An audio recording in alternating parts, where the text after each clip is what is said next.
Hey everybody, it's me Ben with Digital Watering Hole. Just wanted to give a quick intro to this little short documentary about Marvin Lau. Marvin Lau was one of the founding members of Native Sons BBQ in San Francisco. Him and his partner Lau-The started this. They basically made authentic Texas-style barbecue, and I was given the opportunity to film him for one of his gigs that he had in Oakland. Primarily, he stayed in the San Francisco area, but this special engagement was in Oakland at a brewery. I believe it was called Old Can Brewery, for a startup company of some sort. So I was able to kind of go through the process with him of what it takes to smoke brisket for one of his pop-ups. So it was really informative. I was really impressed by his knowledge.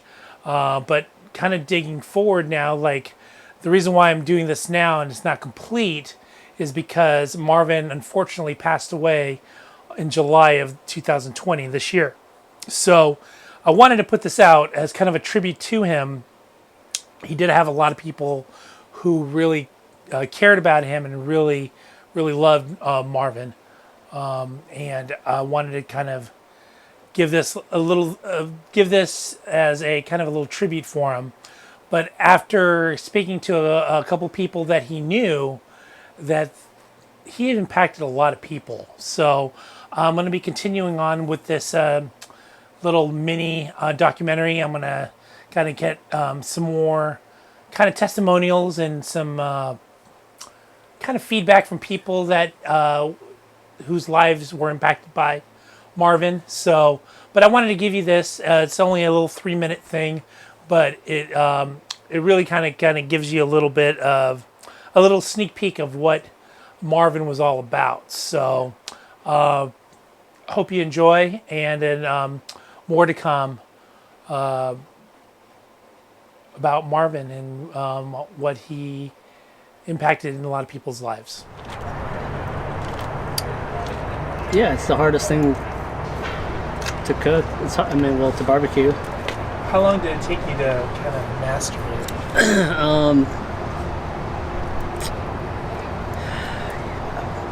it? We used to cook brisket kind of here and there, just on the small cheap backyard pits, and we had super mixed results. Nothing really that great.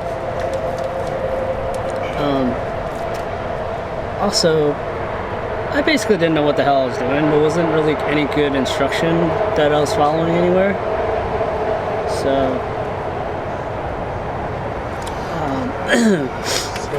and then once I kind of started seeing Franklin's stuff that he kind of put out there on the internet, like YouTube videos, and just, I guess, like Texas brisket in particular started to kind of get popular. And then that kind of resonated with me, because of how simple it was. Just salt, pepper, and a fire. Yeah. Not just smoke, but like a real wood fire, which I hadn't done with barbecue before. But at the time I was making a lot of wood-fired pizzas, so I was really familiar with managing a wood fire. I just didn't kind of put it together with the barbecue part of it until one day. I had a friend who would do barbecues, and he would get a few of us together to take shifts on it, and I volunteered to take the overnight shift. And earlier that day, I had brought my wood-fired pizza rig, so I had a pile of wood there, and then my job was to watch the barbecue, just maintain temperatures, and we had been burning mostly charcoal for fuel.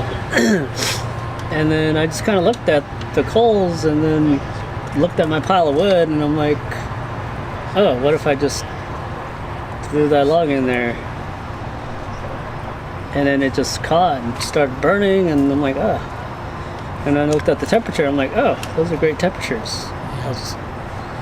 What temperature is that? That seemed like so much easier than like trying to like fine tune the little door openings to kind of get it to settle down with charcoal. And what was it? What was your question? So what temperature is a good temperature? Like overall, 250 is kind of like a good general temperature for everything. That's a sweet spot. That kind of works good for pretty much anything. Yeah. Yeah. You can go up and down from there, like, 25, 50 degrees, depending on what you're cooking.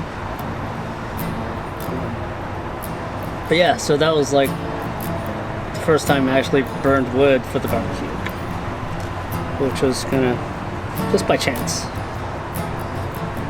That's where I would just leave it.